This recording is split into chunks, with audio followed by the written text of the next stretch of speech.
destacam os 3 pontos do que nós falaremos nesta noite. Hoje, no nosso intuito de seguir o Evangelho conforme foi escrito por João, nós chegamos ao capítulo 3, versículos 14 a 21, numa mensagem cujo título é Um amor de tal maneira. Um amor de tal maneira. João 3, 14 a 21 diz: E do modo por que Moisés levantou a serpente no deserto, assim importa que o Filho do Homem seja levantado, para que todo o que nele crê tenha a vida eterna. Porque Deus amou ao mundo de tal maneira que deu o seu Filho unigênito, para que todo o que nele crê não pereça, mas tenha a vida eterna. Porquanto Deus enviou o seu Filho ao mundo, não para que julgasse o mundo, mas para que o mundo fosse salvo por ele. Quem nele crê não é julgado. O que não crê já está julgado, porquanto não crê no nome do unigênito Filho de Deus. O julgamento é este, que a luz veio ao mundo, e os homens amaram mais as trevas do que a luz, porque as suas obras eram más. Pois todo aquele que pratica o mal aborrece a luz, e não se chega para a luz, a fim de não serem arguidas as suas obras. Quem pratica a verdade aproxima-se da luz, a fim de que as suas obras sejam manifestas, porque feitas em Deus.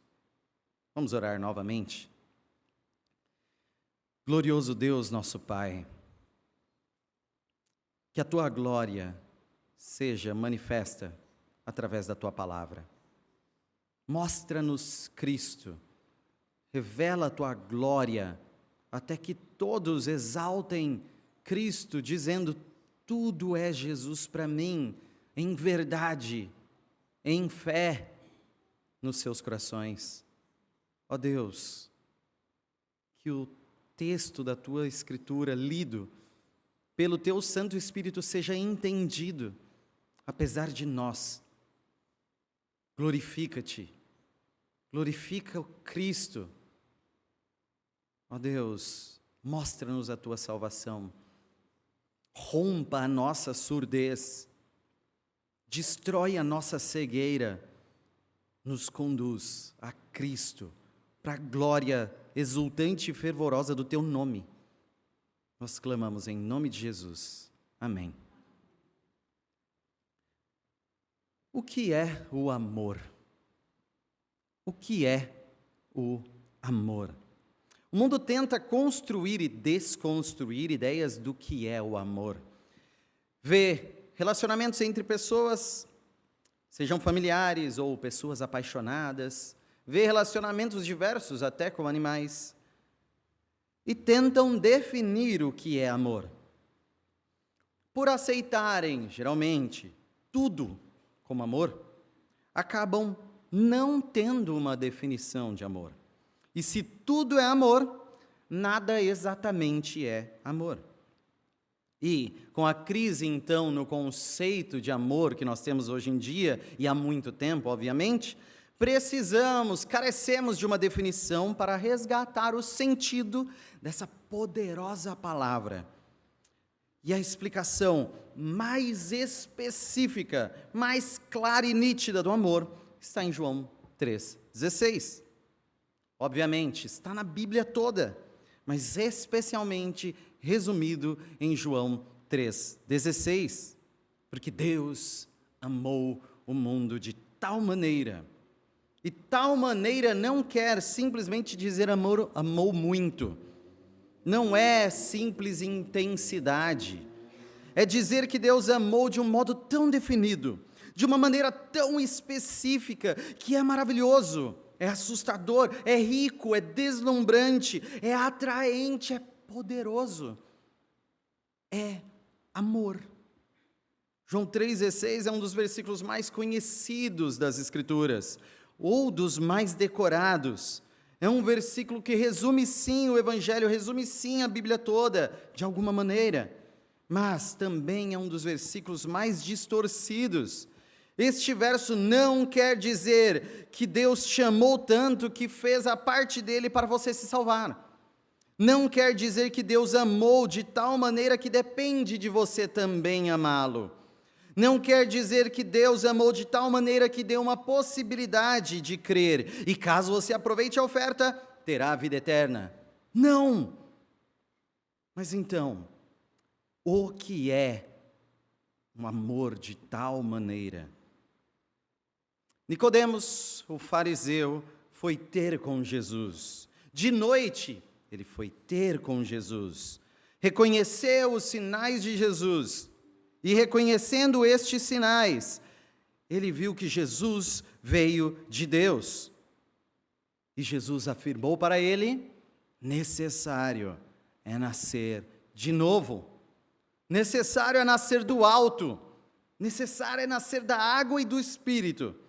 Em meio à confusão deste que foi mestre em Israel, o mestre celeste disse que estava testificando de coisas terrenas, verdades do alto que acontecem na terra perante os olhos das pessoas.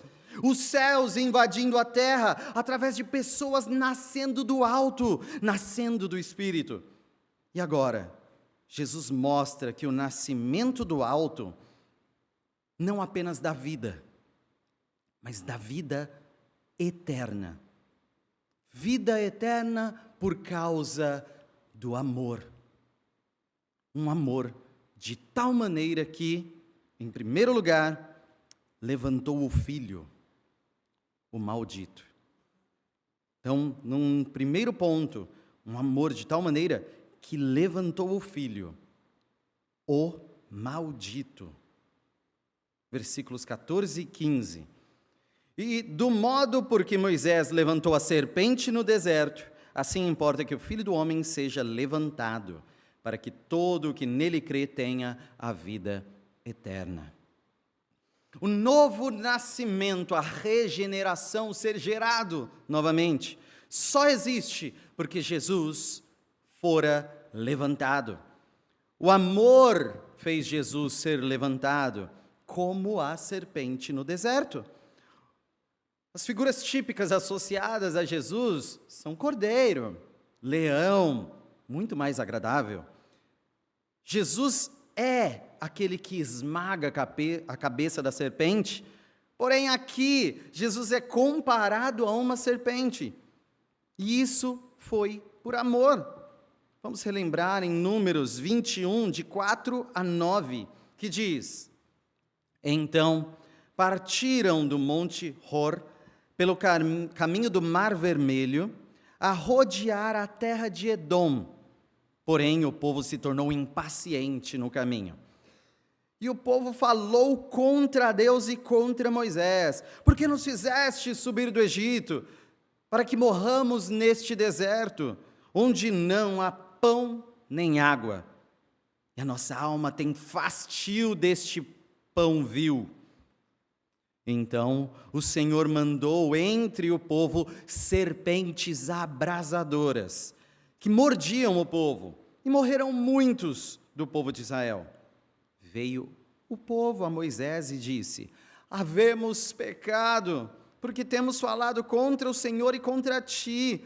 Ora ao Senhor que tire de nós as serpentes. Então Moisés orou pelo povo. Disse o Senhor a Moisés: faze uma serpente abrasadora, põe-na sobre uma haste, e será que todo mordido que a mirar, viverá. Fez Moisés uma serpente de bronze e a pôs sobre uma haste.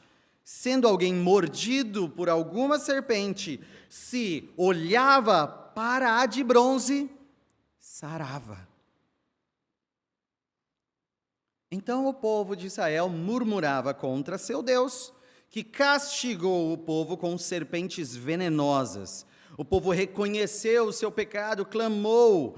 Moisés orou pelo povo. Deus o mandou fazer uma serpente e colocar numa haste, e levantar a serpente perante o povo, para curar quem olhasse para ela. Se você fosse mordido, o veneno mortal atravessando a sua corrente sanguínea, bastava olhar para a serpente levantada e você não morreria.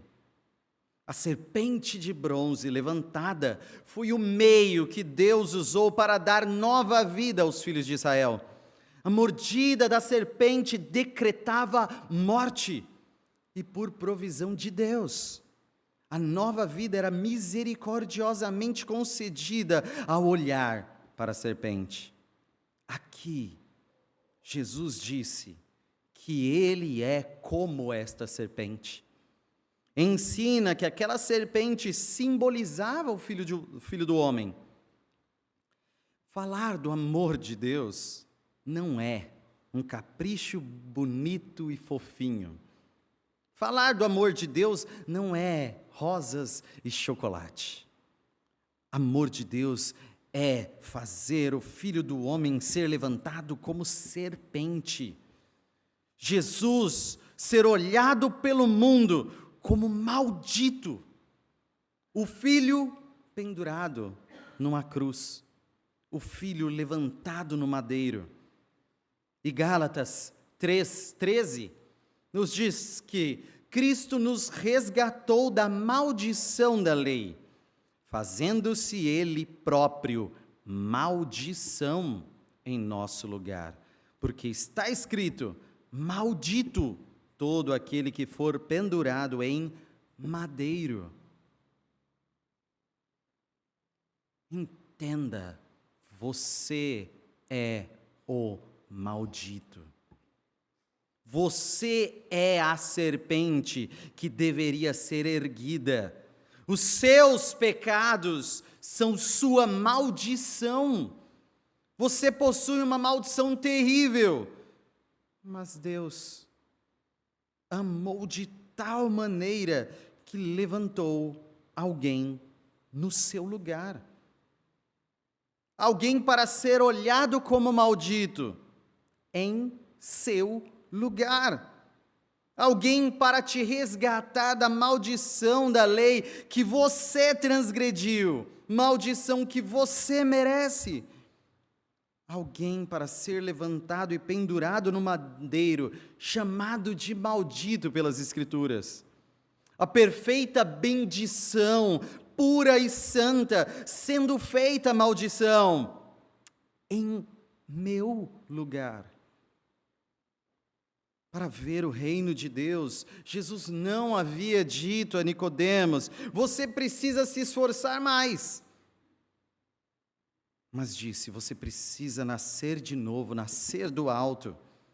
Deus não olhou para os israelitas morrendo com o veneno da serpente e disse: você precisa se esforçar mais para viver, você precisa fazer remédios, você precisa sugar o veneno, você precisa amputar um membro, você precisa se esforçar para viver. Não! Você só precisa olhar. Olhe para aquele que foi levantado. Olhe para a serpente de bronze. E da mesma forma, não vamos vencer os nossos pecados por nada que fizermos. Mas precisamos olhar para Cristo. Olhe para quem está no seu lugar. Olhe para quem se fez maldição por causa da sua maldição. Olhe para o substituto. Olhe para quem morreu a sua morte. Olhe para Cristo. Isaías 45:22 diz: olhai para mim e sede salvos, vós, todos os limites da terra, porque eu sou Deus e não há outro. Olhe para mim e sede salvos. Olhe para mim e sede salvos, diz o Cristo levantado na cruz. Todos os limites da terra. Ele é Deus, não há outro. Olhe para Cristo. Você que está triste, você jovem que está triste, olhe para Cristo. Foi essa frase, mediante uma pregação com este versículo de Isaías 45:22. Olhe para Cristo, você jovem que está triste.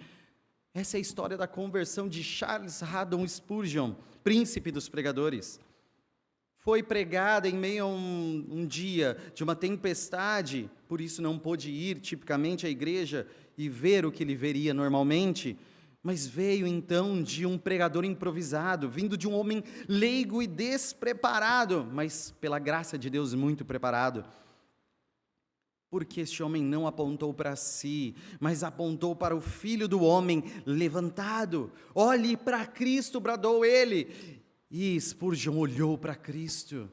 Quem dera todos nós também aqui nessa noite possamos dizer, todos olhamos para Cristo.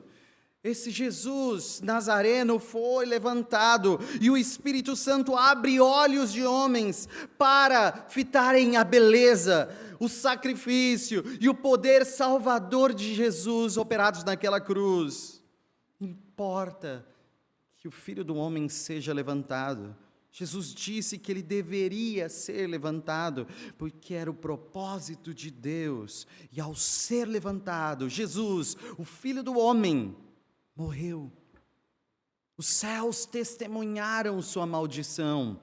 O madeiro suportou seu peso levantado, mas peso espiritual que nenhum outro poderia suportar. Levantado para o ápice da humilhação de toda a história, o único justo morto. Mas também foi levantado dentre os mortos e ressuscitou assunto aos céus, retornando à glória que uma vez ele compartilhou com o Pai, levantado para a glória eterna.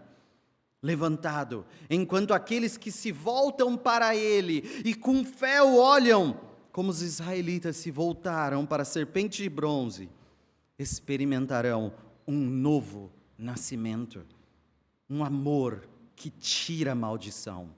E nós precisamos aplicar isso em nosso coração, desesperadamente em nós e esperançosamente em Cristo. O seu pecado te fez maldito e Jesus te faz bendito. Precisa doer no seu coração ao falar do Filho do Homem e citar maldito. O que é a bênção? O que o puro, o santo, o justo? Maldito, como a Bíblia trata. Porque você é, e Ele te substituiu. O seu pecado te faz maldito, mas Jesus te faz bendito.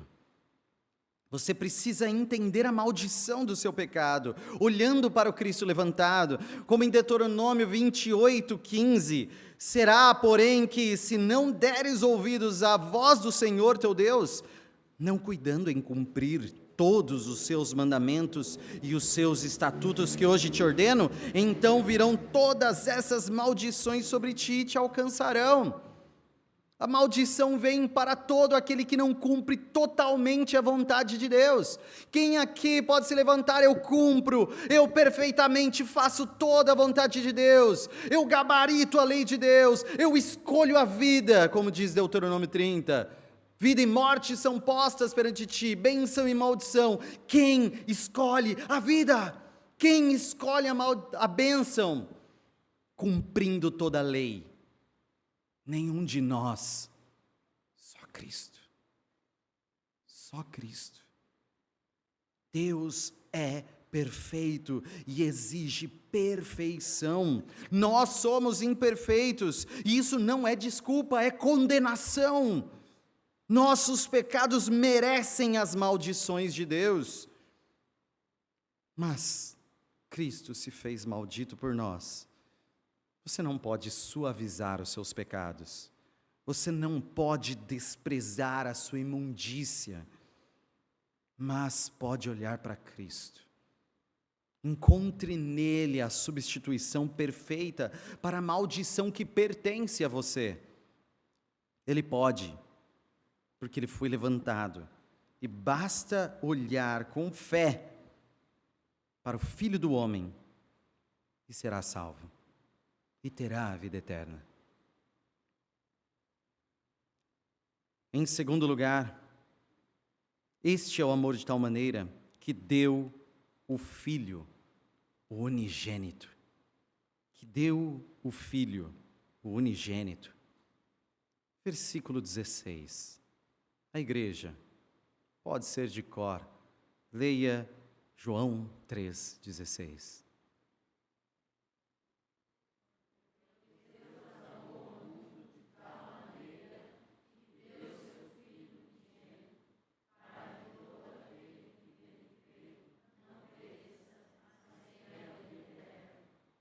Deus amou. Até agora, temos visto no texto a conversa entre Jesus e Nicodemos. Agora, são palavras do próprio João, não mais de Jesus. Como um comentário teológico de João para expandir o entendimento sobre o que Jesus disse. Então, João, o evangelista, o autor, está explicando o porquê o Filho foi levantado. E o porquê porque Deus amou o mundo. Judeus entendiam que Deus amava os filhos de Israel, mas Jesus diz que Deus amou o mundo. O amor de Deus não é restrito a uma raça, a uma só descendência física, mas essa nem é a glória maior, este nem é o brilho mais espetacular deste amor ao mundo citado aqui. Não é só porque ultrapassa as fronteiras de Judá que este é o maior brilho, mas o amor de Deus precisa inundar de glória os nossos olhos, não porque o mundo, o cosmos tão grande, tão imenso foi amado, mas porque o mundo tão mau e vil foi amado. Não é pelo tamanho do mundo, ou pela quantidade de pessoas, mas porque este mundo é tão mau. Deus amou o mundo. Não estamos simplesmente falando de um lugar, mas da humanidade caída, de uma geração imunda e rebelde, de punhos erguidos contra Deus. Deus amou seus inimigos. Deus amou pecadores. Deus amou o mundo, a humanidade perversa, maligna. Deus amou idólatras, Deus amou adúlteros, Deus amou assassinos, Deus amou pedófilos, Deus amou mentirosos, Deus amou pervertidos, Deus amou ladrões. Deus amou até você. Que amor constrangedor, que amor imerecido. Que amor misericordioso, que amor gracioso. Deus amou de tal maneira, qual maneira? Dando seu Filho. Essa é a maneira. Essas palavras precisam estremecer as nossas bases. Não qualquer um de seus filhos, o único filho gerado, único de sua natureza divina e perfeita, o Filho unigênito, a sua riqueza perfeita, o seu tesouro de glória, o seu prazer e amor eterno, aquele que diz: este é meu Filho amado, em quem eu tenho prazer. É o Filho amado que está sendo dado aqui. Deus amou o mundo de tal maneira, de uma maneira inigualável, tão específica, que deu o seu Filho unigênito. Dar o seu Filho tem que ser entendido de forma sangrenta para você. Não é algo qualquer, não é algo trivial. Precisamos de todo respeito, todo temor de cada um que está ouvindo, toda atenção e todo tremor verdadeiros. Deus deu tudo. Deus deu tudo. Deus deu o mais especial. Deus deu a eternidade de amor. Deus deu Jesus. O deu para o maltratarmos, o deu para o condenarmos, o deu para o ferirmos, o deu para o crucificarmos, o deu para morrer, o deu para satisfazer a ira de Deus contra nós. Deus te amou tanto e de tal maneira que a ira que deveria cair sobre você, a ira maior que todo o universo extenso e vasto, Deus fez cair sobre o objeto maior do seu amor, sobre o seu Filho amado. Você é um maldito pecador. Você é um odioso transgressor. E você foi amado de tal maneira que Deus esmagou o único Filho gerado eternamente, a ponto de o abandonar, e o Filho do seu amor gritar: Deus meu, por que me abandonastes? Esse preço é alto demais. Esse é o amor de tal maneira, um amor santo, um amor de entrega preciosíssima. Não há outra comparação. Essa é a maneira do amor de Deus. Essa é a tal maneira. O mundo diz aos ventos: Deus é amor, para continuar tolerando o seu próprio pecado. Mas a Bíblia diz que Deus é amor e por isso Ele enviou seu Filho para esmagar o pecado na cruz. O amor é santo, o amor é sofredor, o amor folga com a justiça, o amor sofre, o amor crê, o amor espera, o amor suporta. E o resultado deste amor de Deus pelo mundo é a missão do Filho: salvação de todo aquele que crê. Nenhum a se perder, nenhuma ineficácia. Se você crê, você nasce de novo. Se você crê, você tem a vida eterna. Se você crê, é salvo. Crer é convicção, é fé.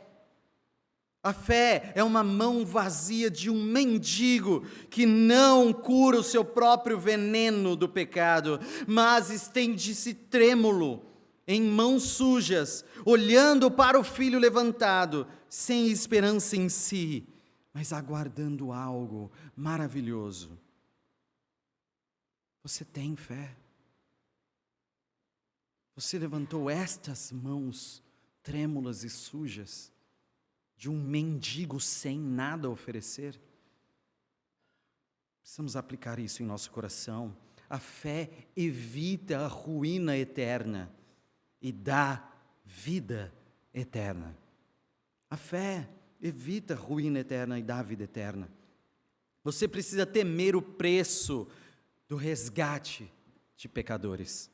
Olhando para a cruz que jorra sangue do unigênito de Deus. Não foi qualquer um, não foi sem dor, foi o perfeito, o amável, o puro, o eterno. O que jorra da cruz para o coração com fé é um oceano de perdão e pureza, de poder para a salvação, uma riqueza insondável da graça. Mas se você ainda não crê, vai perecer. Olhando para o Cristo a padecer e vendo que Deus não poupou o seu próprio Filho unigênito, não poupará você. Deuteronômio 32, versículo 35 diz: a mim me pertence a vingança, a retribuição, a seu tempo, quando resvalar o seu pé, porque o dia da sua calamidade está próximo, e o seu destino se apressa em chegar. Isso aguarda aquele que ignora a cruz. Isto está garantido para aqueles que vão perecer. Deus está pronto para condenar o réprobo. Deus está pronto para lançar nas trevas densas do inferno aquele que não crê. Creia, Olhar para Cristo e ter fé não é simplesmente um novo estilo de vida. Parecer crente, se vestir como crente, falar como crente, não é religião. Olhar para Cristo e crer é ressurreição de mortos. É completa destruição de pessoas desprezíveis em arrependimento e contrição. E nascimento de adoradores, em louvor e glória a Deus. É vida eterna. É vida eterna. É fonte de vida a jorrar para toda a eternidade. Em Cristo. Não pereça, creia. Não pereça, se humilhe. Por que você ainda está sentado aí sem Cristo?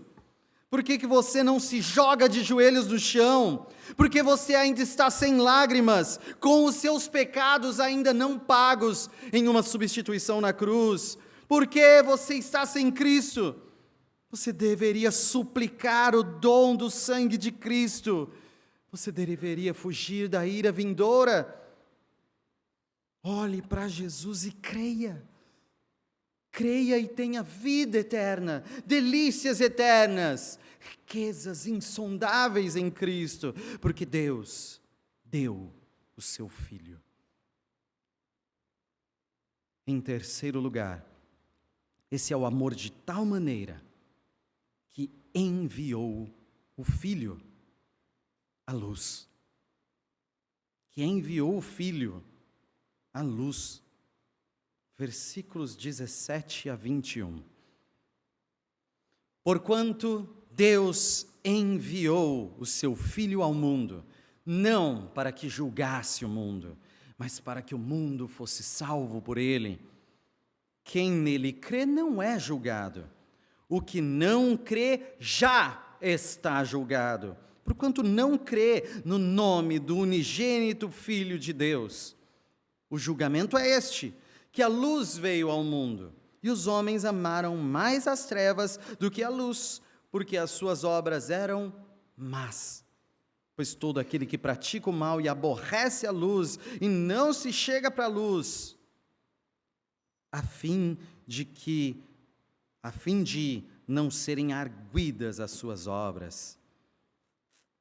Quem pratica a verdade aproxima-se da luz, a fim de que suas obras sejam manifestas, porque feitas em Deus. O Filho de Deus foi enviado ao mundo. O Filho eterno, o Deus Filho, o Criador veio a nós. Afinal, o Verbo veio a nós.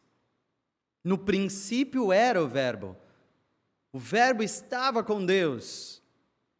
E o Verbo era Deus. Ele estava no princípio com Deus.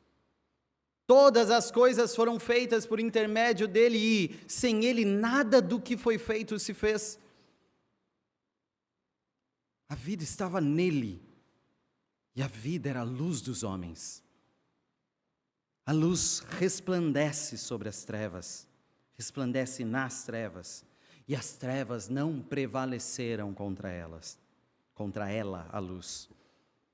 E esse Verbo eterno, o Verbo se fez carne e habitou entre nós, cheio de graça e de verdade, e vimos sua glória como a glória do unigênito do Pai. O Verbo veio a nós.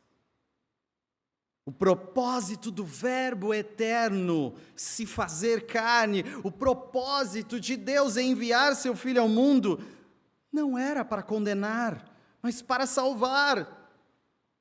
É o Evangelho, são as boas novas, salvar o mundo, pois Cristo é o único Salvador. Jesus Cristo é o Salvador de todo o mundo.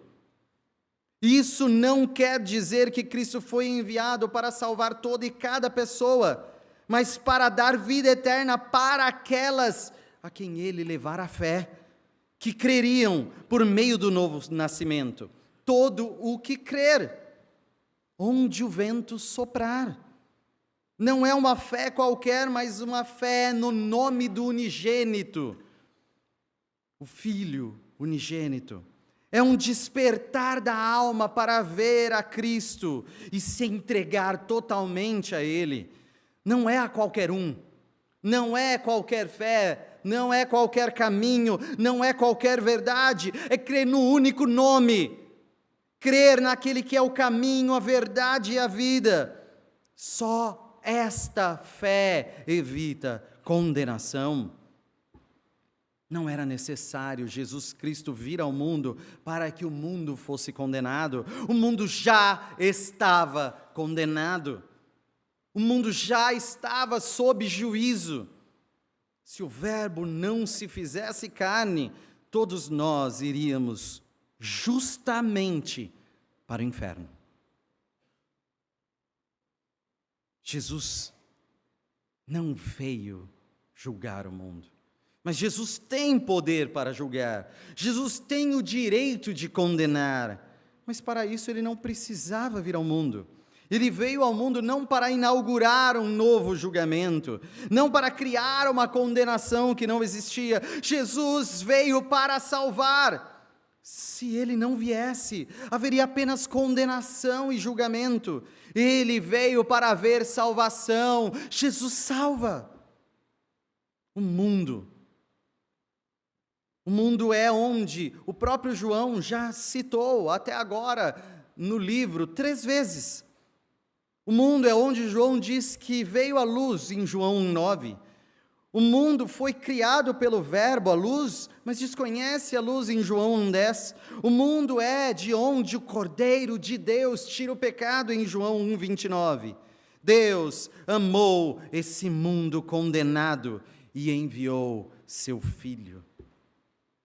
Esse envio não é sobre o talento do mundo ser amado, não é sobre isso, é sobre o escândalo de um Deus santo, amar de tal maneira o mundo e enviar luz às trevas, como um ato criador, onde o mundo estava sem forma e vazio, habitando em trevas, e pela palavra haver luz, o mundo em trevas recebe a luz, vinda ao mundo pelo amor de Deus.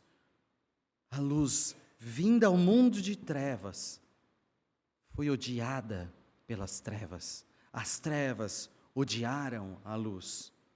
O pecador odeia a luz. O pecador ama as trevas. As trevas escondem o pecado. As trevas ocultam as deformidades. Não há vergonha de se mostrar no escuro total, pois eu não sou visto nas minhas podridões. Mas a luz mostra. Jesus, a palavra luz.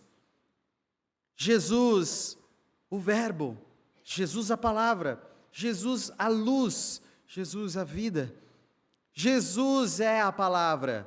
A palavra é lâmpada. A palavra é luz. Como Salmo 119:5 diz, ela dá claridade aos passos e ao caminho. Por isso, pecadores odeiam a luz. Para um mundo inundado e submerso em pecados, as trevas são confortáveis. Escurecer a razão, cegar os olhos com o escuro, é dizer, não há verdade absoluta, não há luz absoluta. É dizer que qualquer coisa é certa, faça o que te der vontade, confie no seu coração, não há nada errado, tudo é relativo, não há caminho único, cada um faz o que quiser da sua vida. Estas são as frases que Satanás sopra aos 4 ventos, cotidianamente. Cada um, ouvindo isso, se esconde nas suas trevas e fica por lá. Mas aí vem Jesus, Ele mostra a luz, Ele mostra os pecados. Jesus mostra como devemos amar, nos ilumina com a sua verdade e mostra o nosso ódio. A luz de Jesus mostra que devemos ser mansos e isso expõe que nós somos irados demais. A luz de Jesus mostra que eu preciso perdoar, que eu preciso me humilhar, que eu preciso servir. Isso expõe o meu orgulho. A luz dói. E quantos de nós preferem fingir que não está acontecendo nada e permanecer em trevas? Se eu amo o meu pecado, eu desejo trevas, eu desejo que ninguém veja, eu desejo me esconder, eu desejo não confessar, eu fujo da face dos meus irmãos, eu escondo-me da comunhão da igreja, porque os meus pecados precisam ficar em trevas.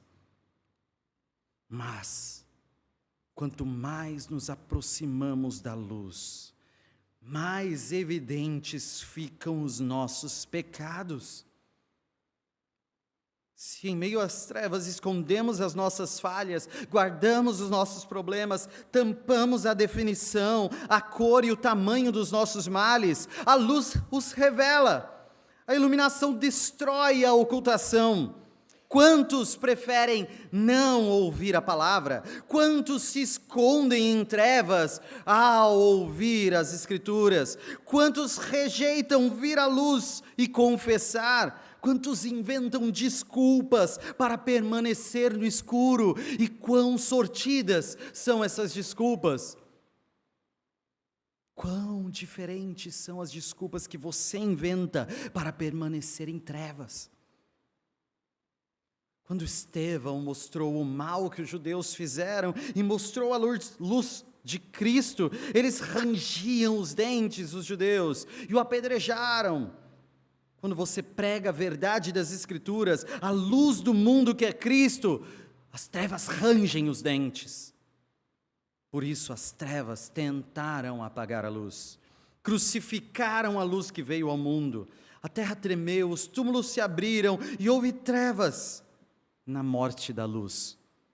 Mas a luz resplandeceu novamente, radiante, brilhante, bela, poderosa. Jesus ressuscitou. Nada pode apagar essa luz. As trevas não prevaleceram. Por isso, este capítulo, na conversa de Jesus com Nicodemos, começou dizendo que em meio à noite, em meio à sua noite, Nicodemos foi ter com Jesus. No meio das suas trevas, Nicodemos sofreu a dor de olhar para a luz. A luz mostrou os seus erros. A luz fez o mestre em Israel parecer um ninguém, para que este ninguém fosse feito filho de Deus. Precisamos aplicar isso em nosso coração. Leve suas obras de trevas para a luz de Deus. Você precisa parar de se esconder nas trevas e ter as suas obras manifestas. Não se preservar, não ocultar, não amar o escuro. Você precisa parar de se esconder. Você precisa parar de os momentos de contrição, você ficar escondendo de Cristo aquilo que você realmente é. Mostre a sua face e tire as máscaras das trevas que ocultam quem você é. Você pecou. Você peca, você pecará. Não adianta comer do fruto e se esconder de Deus. Não são as folhas que você providencia que vão cobrir as suas vergonhas. É a justiça de Cristo que precisa cobrir a sua nudez. Deus, eu tenho pecado. Deus, eu não quero mais me esconder. Deus, eu preciso desesperadamente de perdão. Deus, eu preciso me humilhar. Não mais trevas. E Deus, rico em misericórdia, jamais há de rejeitar o coração de um contrito. Ele te cobrirá das obras de Cristo. Suas obras serão feitas em Cristo. As obras de Cristo enriquecerão você. É graça, é graça. Você voltará humilhado, não se esconderá entre os porcos, mas estará esperando para você uma roupa e um anel para o dedo, sandálias para os pés e uma grande festa, dizendo: volte, eu te cubro da minha justiça. Esse é o amor de Deus. É graça. Isaías 61, versículo 10, diz: regozijar-me-ei muito no Senhor. A minha alma se alegra no meu Deus, porque me cobriu de vestes de salvação e me envolveu com o manto de justiça, como noivo que se adorna de turbante, como a noiva que se enfeita com suas joias. Não obras nossas, feitas em nós mesmos, por nós mesmos, mas como diz no final do versículo 21, obras de luz, feitas em Deus. É isso que é oferecido pelos céus a você. Em conclusão, o que é o amor? O que é o amor? O amor é a cruz. O amor é a cruz. Se o amor é a cruz, o amor não é esconder o pecado, não é ignorar o pecado, mas amor é santidade e justiça. O amor levanta o filho.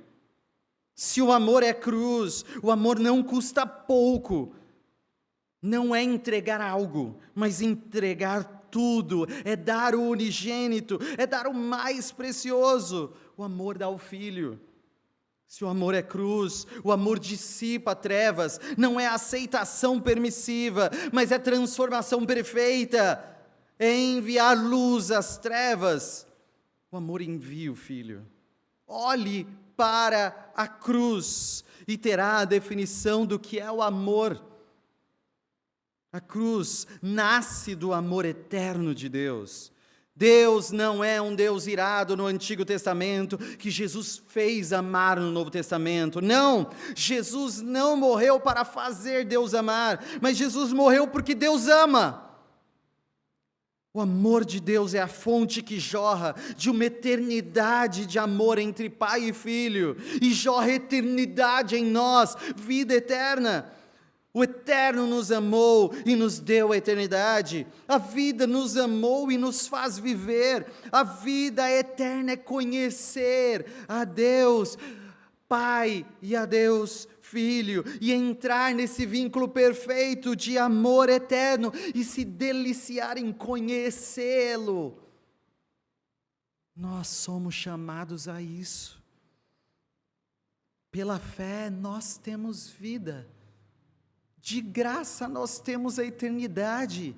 Nós não podemos comprar, eu não posso comprar, eu não deveria ter, eu não mereço, mas Deus em seu amor fez dos céus o meu lugar. Em meio à morte, em meio à dor, em meio ao sofrimento, em meio ao erro, em meio ao pecado, Deus me tirou. Deus me tirou por amor. O amor de tal maneira que deu Cristo. Vamos orar.